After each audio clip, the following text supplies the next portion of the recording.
My music video is concept-based. The conventions of this include a director having one single idea or theme that doesn't match the video to the song, which ultimately reaches a wider audience as it is more creative. When choosing my song, I had an estimated idea that I would do a very vibrant video, including lights and special effects, thus choosing the song Blue Lights.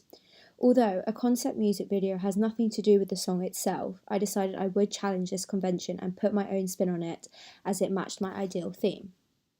I decided to film in very basic locations so that it would be possible for me to edit the backdrops of the footage easily. The other locations, such as light shows and concerts, conformed to my theme. Initially, I was going to base my music video as more of an R&B theme, including designer wear and a lot of jewellery. But as I went on to film, I realised the simpler the scenes were, the more I could do with them when editing. My video includes many close-ups, including the different eyes used in one clip alongside the many close-ups of the mouth. This was a key thing when researching about R&B music videos, so I decided to stick to the roots. Although, the only thing I did challenge was having a shot for more than 4 seconds, which is usually what any music video conforms to.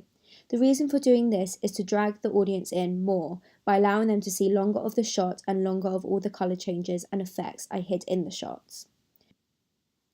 I took inspiration from multiple different music videos. My main inspiration was EXO by Beyonce, as it was a very vibrant music video, really sticking to the theme of bright lights, which for me as the audience I saw this to be very enticing and it really grabbed my attention, which is what I was aiming for in my video. I decided to replicate this through filming a light show and using clips from various different concerts. My First Kiss by Kesha and 303 also inspired me through the use of the different colour lips and close-ups on the mouth. As I said before, my key theme in my video was colours, and I thought it would make it more interesting to have different clips of different colour lips rather than just one plain colour and repeating the shots over and over again. As I said before, my music video is concept-based, and so it wasn't meant to have anything to do with the song, which is indeed about stereotypes. Therefore, for the duration of the video, the only social group it is conforming to is the younger generation, through using the bright lights and fun colours to highlight youth. But I did decide to highlight the song's idea of stereotypes in one clip, in which I put close-ups of different eyes to highlight different ethnicities. My point in doing this was to highlight the one important factor in the song, as I didn't think it should have been disregarded. Going on to my other products, my website for my artist is made to appeal to my target audience that I researched beforehand. I incorporated my artist single on the front page and a whole page dedicated to a few songs on her album. I had a look into what an R&B artist would have as their websites and got my inspirations from their websites, such as Beyonce and Usher's websites, in which I found out their front pages consisted of creative pictures. Therefore, I used my shots from my digipack on the front page of the website to help fit in with the conventions.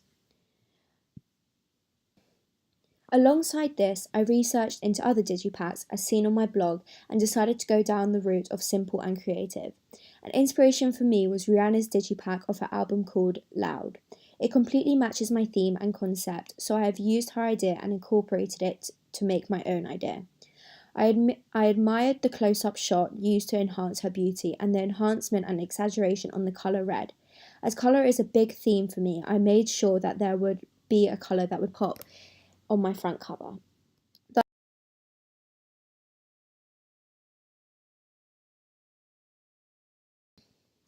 The branding of my artist is created through my music video, digipack, and my website.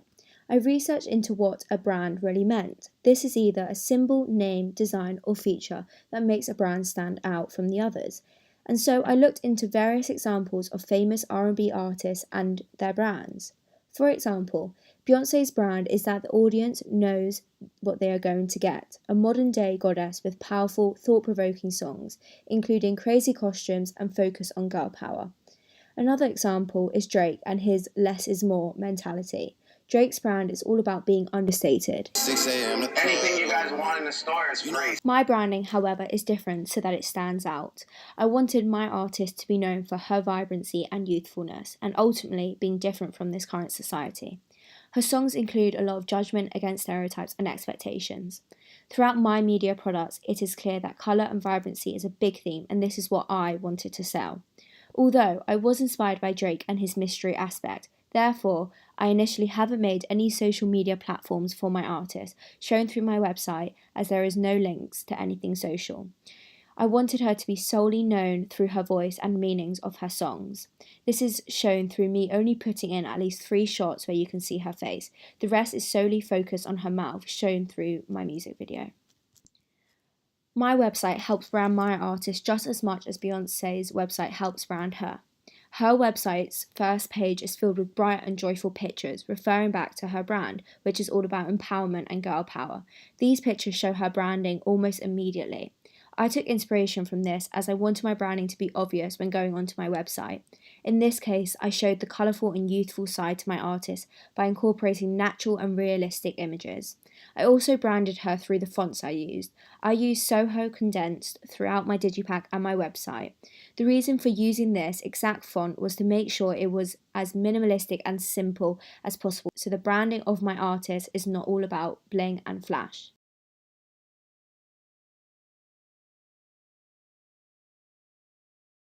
As seen on my blog, I researched into different ages and genders, linking to what their favourite genre was and what type of music video they would prefer. Alongside this, I asked whether they would prefer it in colour or with no colour at all. After finding out these results, I found my perfect target audience, which was males and females aged 16 to 21. This also helps with relating to my artist, as it has proven that listeners like to relate to their music, and my artist, being aged 20, fits right into that age gap. My music video engages with everything my target audience agreed they preferred, such as the genre, which I chose to be R&B,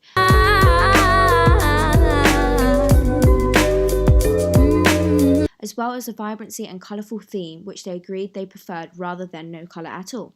This is all shown within my music video, digipack and website, as I made sure my colours stood out.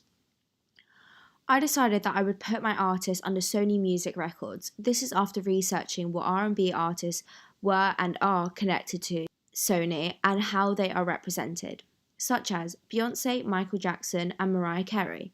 Therefore, after researching how they distribute their media, I decided that I would distribute it through digital platforms only. This is through software such as Apple Music or Spotify. My reason for only distributing my album on streaming software is down to the research I've done about physical distribution. In this generation, especially directed at my target audience, everything is surrounded by the smartphone. A lot of CD shops have closed or gone out of business, such as HMV, which is only open in big cities. Therefore, my choice for only distributing in digital format is down to reaching the best amount of numbers. I've also decided that Apple will get priority when it comes to distribution, as after researching into the advantages and disadvantages of both Spotify and Apple Music, it is clear that Apple Music reaches a wider audience and is overall easy to use. Also, there is a 3-month free trial period, whereas Spotify only allows 30 days, and so people could be streaming the music video or album for 3 months rather than the shorter amount of days.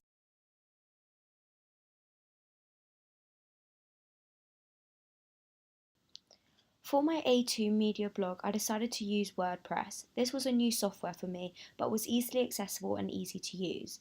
The reason for using this was down to my experience last year with the web page called Blogger.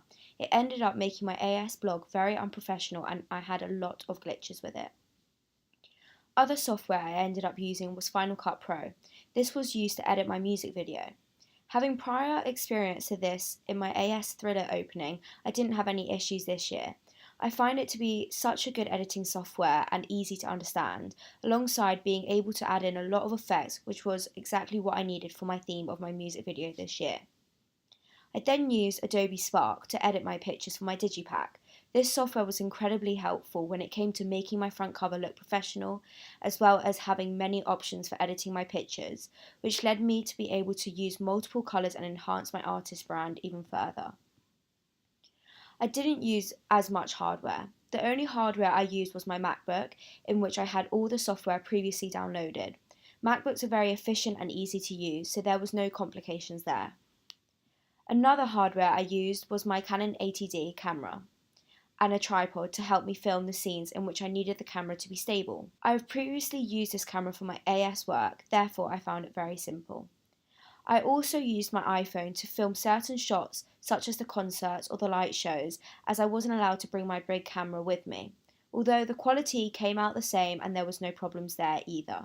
Google played a massive part for everything to come together. This helped me research into certain criteria I needed to put on my blog, as well as help research into artists and inspiration. Using YouTube to capture what a music video is really about. This is where I got most of my inspiration, and without Google, I reckon there would have been a very different outcome to my final music video. And finally, for my evaluation, I've used a software called QuickTime Player. This allows me to screen record my laptop as well as record my voice.